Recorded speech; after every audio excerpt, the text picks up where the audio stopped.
Hi, this is Marie from Underground Crafter, and I'm super excited because I'm about to unbox my brand new sewing machine, which is a Baby Lock Jubilant.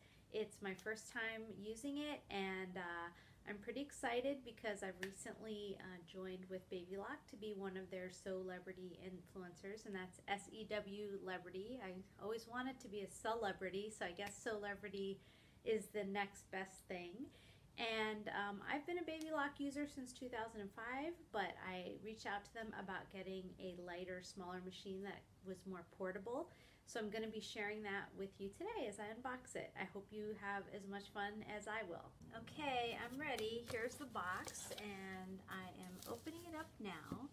I have to tell you, I've been waiting since last week to open this, so I've exhibited amazing restraint, I do want to say. Okay, so here's the power cord. These are some of the accessories you'll need in terms of needles, threads, and some tools. Little action there for my foot to get some exercise while I'm sewing. And I also have some instructions. Now I should say that Baby Lock has a lot of things online now, but it's also helpful that they do include a paper manual, because I know, at least for me, it's helpful to refer to it sometimes when I'm offline. Sometimes when I'm sewing and doing other crafts, I'm purposefully offline, so that is a helpful thing. Now, the Jubilant is supposed to be lighter than most machines because it's portable, and I've already noticed that because just getting it here, I'm actually at my mom's apartment, was much easier than carrying my old machine here, which is so much heavier. Here's a little guide to all the different stitches, which is helpful to have, a visual guide. Alright, I'm taking it out of the box. I may edit this because a lot of times styrofoam makes funny sounds. Okay, I also forgot to mention that the box itself actually has carrying handles, which is super helpful for getting it around even before you open it. Okay, so here is the styrofoam casing. Now, if you're new to sewing machines, I recommend always keeping the box in case you need to send it back for any reason, or you need to get it repaired later. So that'll help you have a place to safely store it rather than trying to pack it up yourself. Okay, I got the tape off the styrofoam, so who's ready to see this baby? I know I am. Ooh. Okay, I'm going to move over to the table so you can see me unpack the actual machine. Okay, so once you get it out of the styrofoam box, it's wrapped in plastic, and so you just want to remove this plastic casing. This is really helpful to keep, actually, in case you ever want to put your machine back in the container for storage. I actually still have the plastic from my machine that I brought in 2005, but that's been really helpful when I've had to move or take it in for repairs. And you'll see that there's this kind of blue tape on different spots that, you know, should be kept still when you're moving. It's helpful to keep a video or take a picture of your machine when you're unboxing it, actually, so that if you ever move it, you know where you should tape up. You could use painter's tape.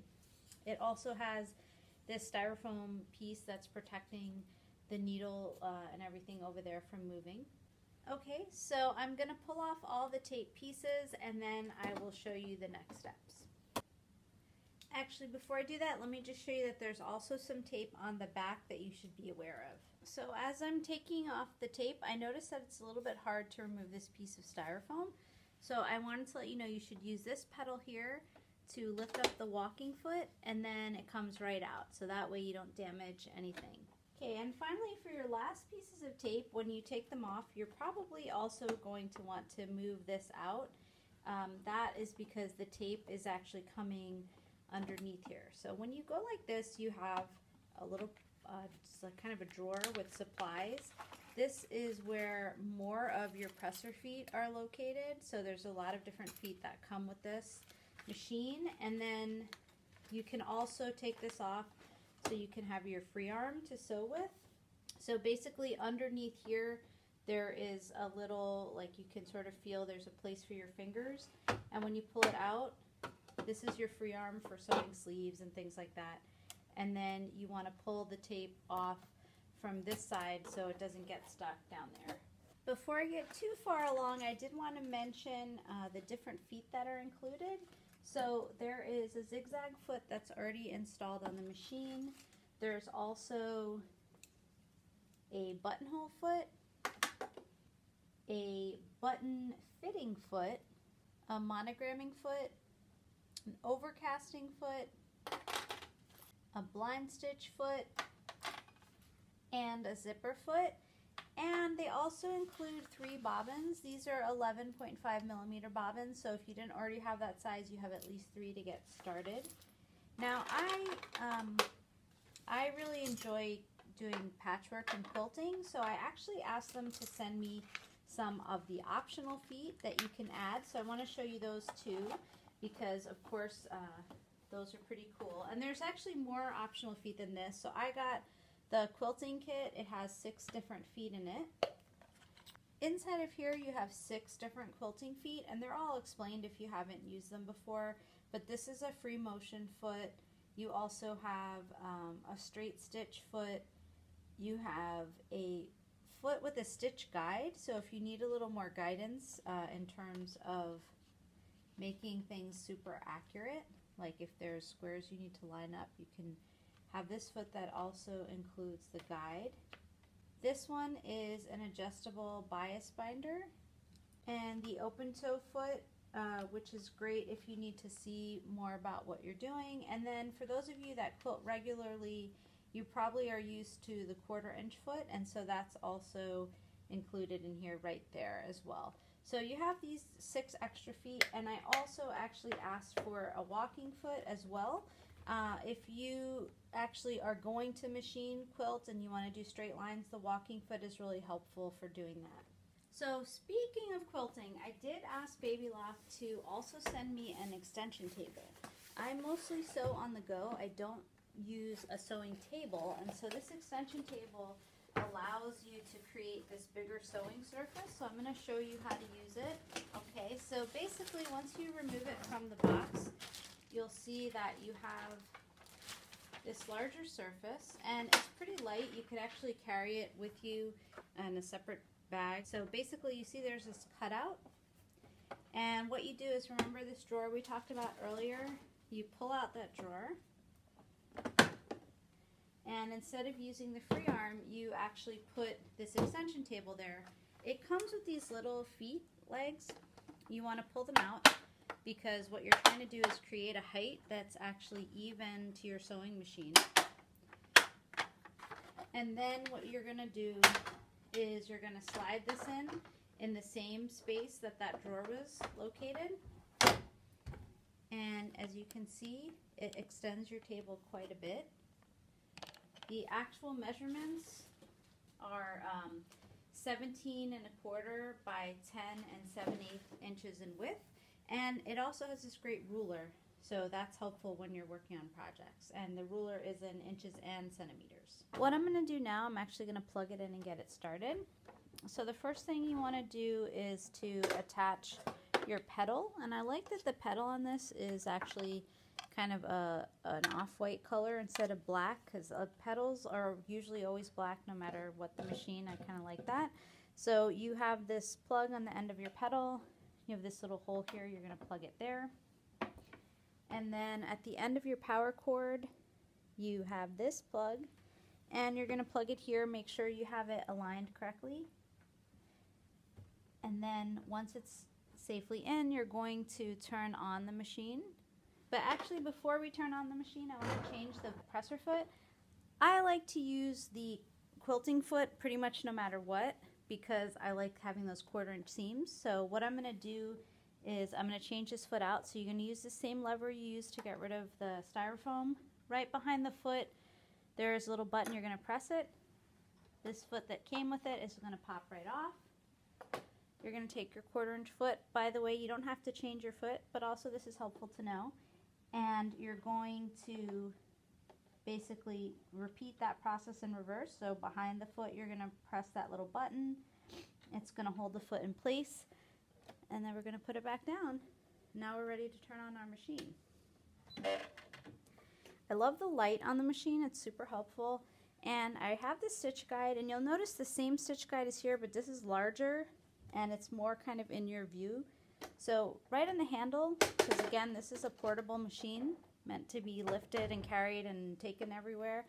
You just want to pop this on there and you can see it if that helps you. And now I'm going to wind the yarn on the bobbins, or sorry, a little bit too much crocheting. I'm going to wind the thread on the bobbin. So I'm going to put it up here. The nice folks at Baby Lock, they also provided me with some thread from Madeira, which is another company that they own. This is cotton thread. I'm actually going to be sewing a little softie later today, so I'm going to pick a color that matches with that project. So what you're going to do on the top of your machine, you have this thing here. Pull off the little end cap, and first you should actually kind of start the thread by taking out that little piece. Okay, and then you're going to pop it onto here and put this cap back on because you don't want it to jiggle out of place. Now, I'm so lucky because, let me bring you closer to the machine. You can see that there are step-by-step guidelines of what to be doing here. 1, 2, 3, 4, 5, 6, and so on. But it's also explained in the instruction manual, and they also have online directions. So once you have your thread in place, you're going to pull the thread through here. That's one.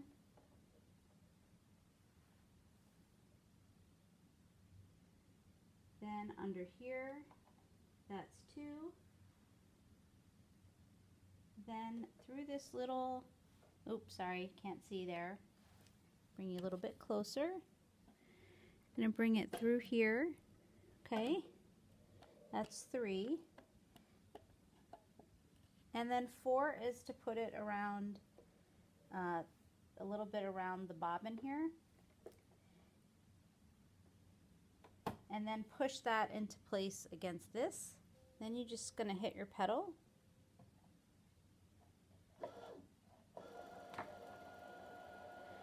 Now you may be wondering, how do I know all this? Because I had a Baby Lock before, and it's basically the same process.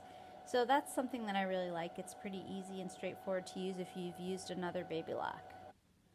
Okay, when your bobbin is close to full, or as full as you want it to be, you just cut the thread, pop it off. You can easily remove the thread just as quickly as you put it on, and then put that away. And then what you do is you're going to put the bobbin into here. Okay, so there is a kind of pull tab over here. When you pull on it, the plate for the bobbin pops up. Okay, there's actually, oops, another empty in there too. So I guess they send you 4 bobbins, which is pretty darn awesome. And then you're going to pop this in here, and again, I'll bring you in a little bit closer. I don't know if you can see with the lighting, but there is a guideline that explains how to put the thread in. Again, super helpful. So you're going to put your bobbin in and follow these little guidelines as to where it should go. And then put your top back. And that's it, man. You're ready to rock and roll and sew. I hope you enjoyed my unboxing of the Baby Lock Jubilant. If you have any questions about the machine, please feel free to let me know. I will include a link to the first project I made so you can check out how it looks. And have a wonderful day.